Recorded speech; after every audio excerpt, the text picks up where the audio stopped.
Howdy and welcome back to the workshop. In today's episode, we're talking about this tool right here. This is something that can take a cold piece of steel with no warm-up time of the machine at all and turn it into a very, very, very hot bar. I'm heating up some 1.25" round stock right now. This is the 25 kilowatt Coil Ironworks induction forge. For those of you that don't know, an induction forge uses basically a magnetic field to do this. Now the machine is made up of two parts. You've got the actual induction forge up top and then the water chiller down below. That acts as both a stand and it makes it so that these coils, these copper coils that are actually heating the material, it makes it so that those don't melt. But look at that. We've been running for 50 seconds now, less than a minute. This bar is at about 2,000 degrees, probably a little bit over, and it's ready to whack on.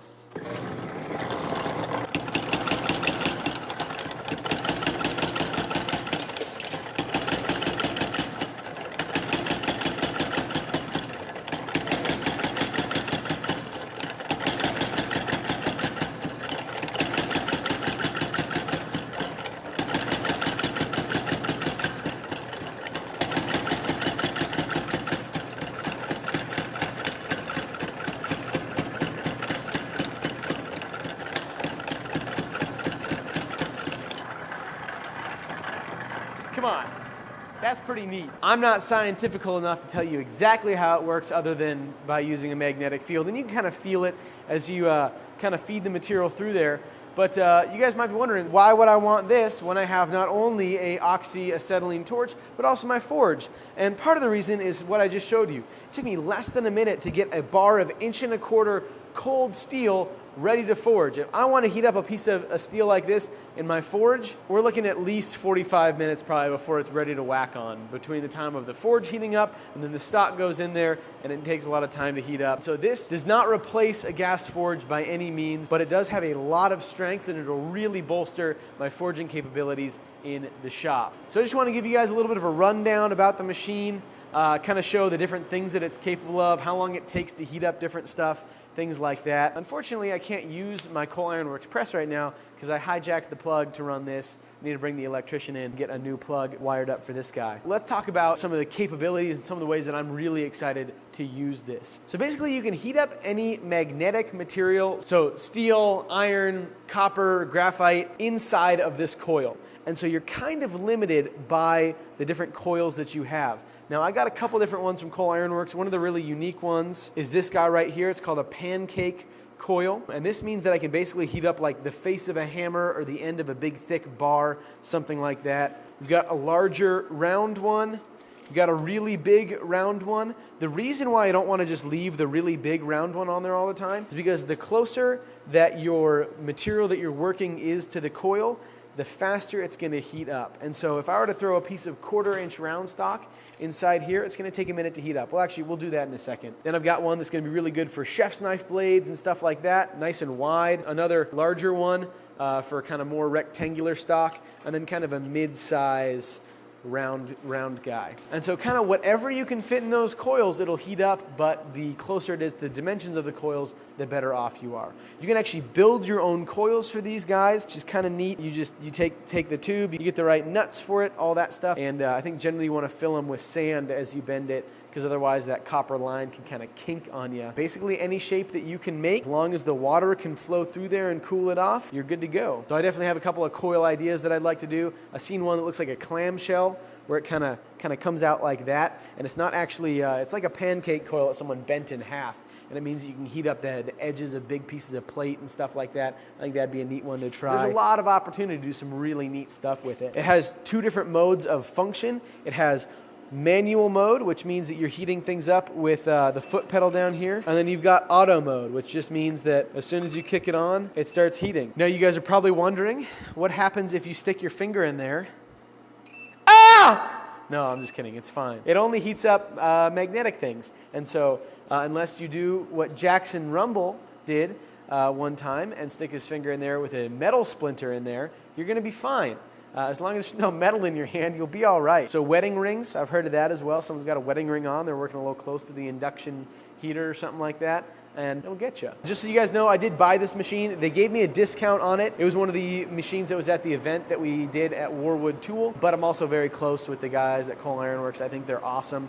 I think that this is the best induction forge on the market. You can actually buy these things cheap Chinese and kind of figure out how to build them out, figure out how to cool them down, and then have no warranty if you want to. There is cheaper ways to get these, but I think Coil Ironworks is kind of the most reputable brand that is currently selling these. They have a 15 kilowatt and a 25 kilowatt version. The 25 takes more power, but you can heat up bigger stuff and you can do it faster. When I was there, we actually did a 1.5 pound stainless steel melt, which is super cool. I'm very excited to get to play around with doing some new steels, stuff like that, playing around with powders and mixing up my own concoctions. I'll run you guys quickly through some of the different features of the machine. On the front here, you have this power button right here, and a funny thing about this machine, a little bit different, the power button actually turns it off and back on.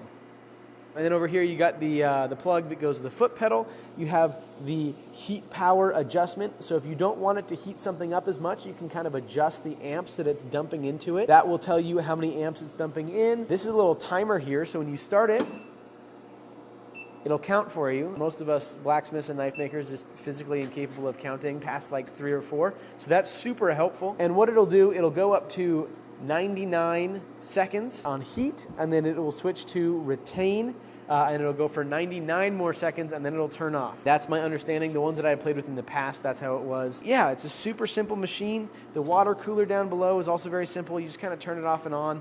It comes ready to rock and roll from Coil Ironworks. So what I really like about this is that I got it back to my shop, plugged in the 2 water lines that I disconnected when I put it in the back of my truck, and it was like ready to rock and roll. So for me, I kind of hate technology. I don't really like fussing around with electronics, and so this was a really, really good option. I've wanted one of these for a very, very long time. I played around with one for the first time over 7 years ago at Glenn Gilmore's shop over in Hamilton, Montana. He uses one as a architectural blacksmith. He can run big pieces of railing through it or get very specific spot heats where he needs it. And so that was kind of eye-opening for me. I had never seen one in person before, so that was very cool. So with that, let's go ahead and play around with a couple of different coils. So this is some 1-inch round. And I'm just going to like leave it where the end is like just barely sticking out, step down. We can count how many seconds it takes to get it to like a bright orange.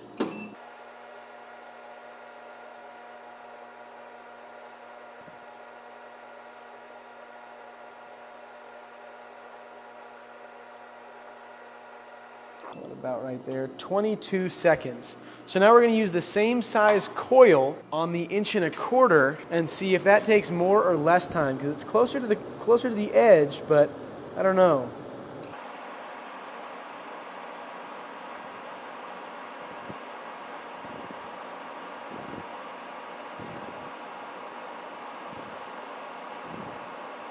Interesting. So it heated up the outside faster, but it took more time to get it all the way to the inside. Since this heats from the outside in, that makes sense, I guess. Let's switch coils and move to a much larger piece of material. See how long that takes. This is also cold. I've heated it up before. Okay.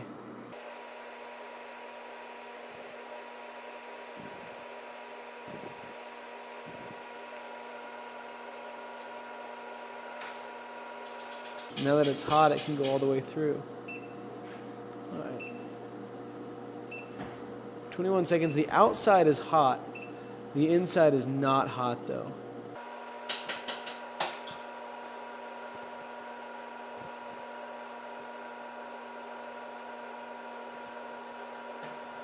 Give it a second to radiate the heat in.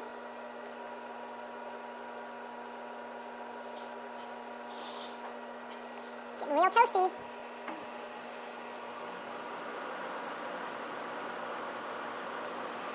I'd say that inside is where it needs to be. Dang, okay, so that took quite a bit longer. Now this is a coil that I'd be pretty likely to forge a knife inside of. You can get like a 1.5 inch wide bar in there pretty easy.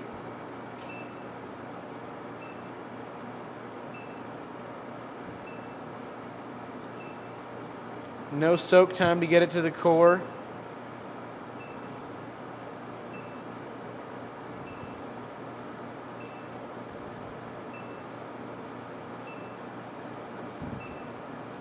It's at forging temperature in about 20 seconds. That is very good. Dang, and it doesn't take anything to spread that heat farther back once it's there.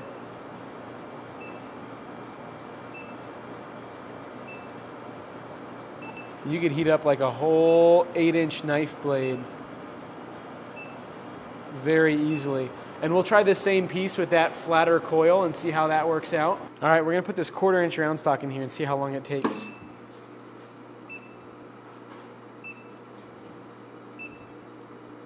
That is so much faster than I thought it was gonna be. What?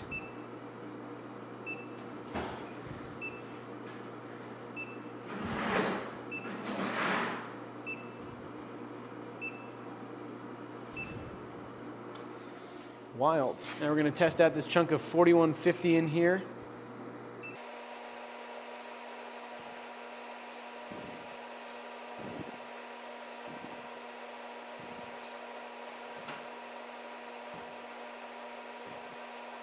Looks like this is providing a much more even heat to the material than when it was the last coil that was like a little bit too close, you know?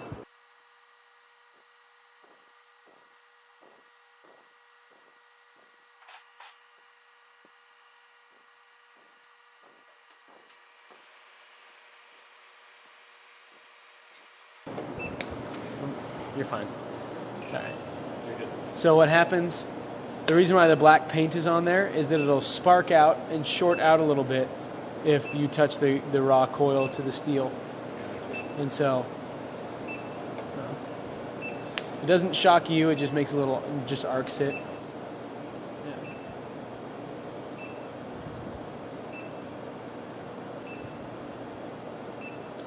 Yeah. Interesting. Show you guys what it does to, this is a similar size chunk. It is cold. I tried heating it up with a pancake coil before with a chunk of titanium.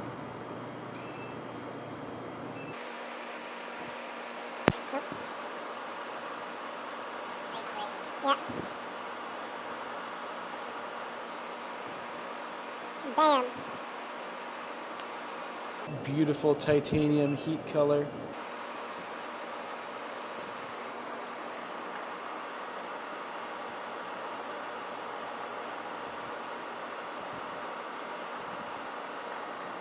So that definitely heats up the outside a lot faster, it seems like. The heat transfer of titanium is really weird. All right, we're going to try it on the same bar of 80 CRV2, but this time with the flatter kind of blade coil.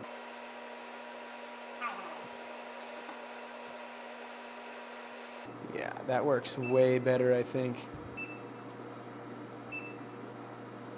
Yeah, we're at 15 seconds, so a couple seconds faster to get like the same heat.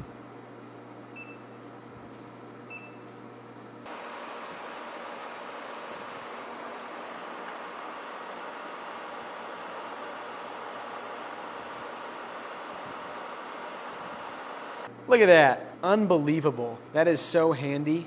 Now, an interesting thing about the pancake coil is that you can supercharge heat something by throwing it through the middle of it. So here's a piece of that 1/4-inch stock. Bam. 2 seconds. That's unbelievable. We'll try it again.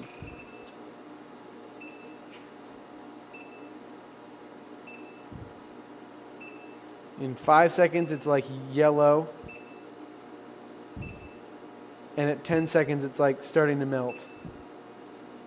Or 15 seconds, it's starting to melt.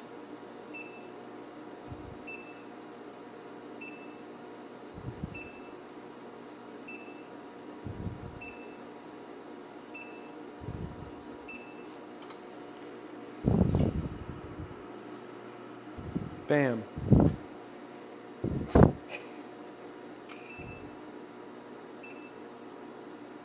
Think about how easy that Damascus triangle is into making this. Nope. Melted it. All right, so in the pancake coil, because there's a little bit of magnetic fieldage happening in here, you can heat up the face of a bar like this, which is very neat. So if you had like a big plate, something like that, you'd actually be able to heat up the face of something that's like reasonably flat.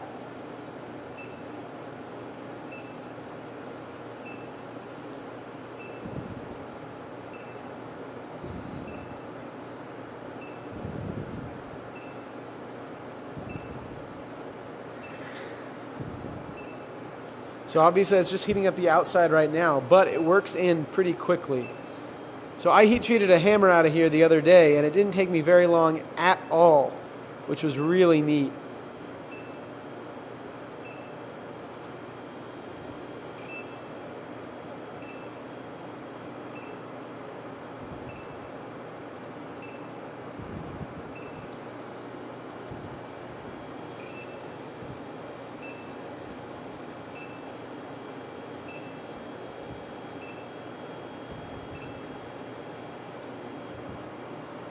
Very, very, very cool. Another really neat thing about induction is that because you don't have like flame splash over something like that with a torch, like you do with a torch, I can put this chunk in here and hold it with my bare hands right there. Actually, I'm gonna go from this direction, so I'm not getting the other.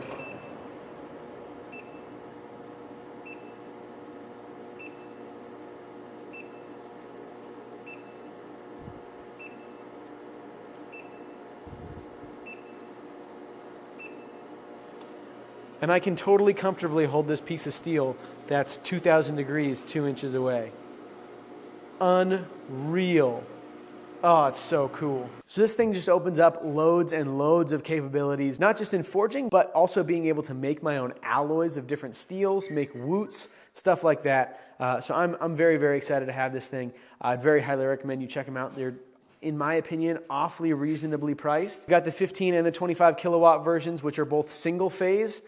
So you can just slap it in your garage. If forge noise is a problem, if you live in a residential neighborhood or something like that, this is a really good option because it's not making the noises all the time. But yeah, hope you guys enjoyed. Let me know what you think about the induction forge. Drop a comment if you think of any unique situations where this might be useful. So thank you. Thank you to our patrons for patronizing us, and I will catch you guys on the next one. Bye-bye.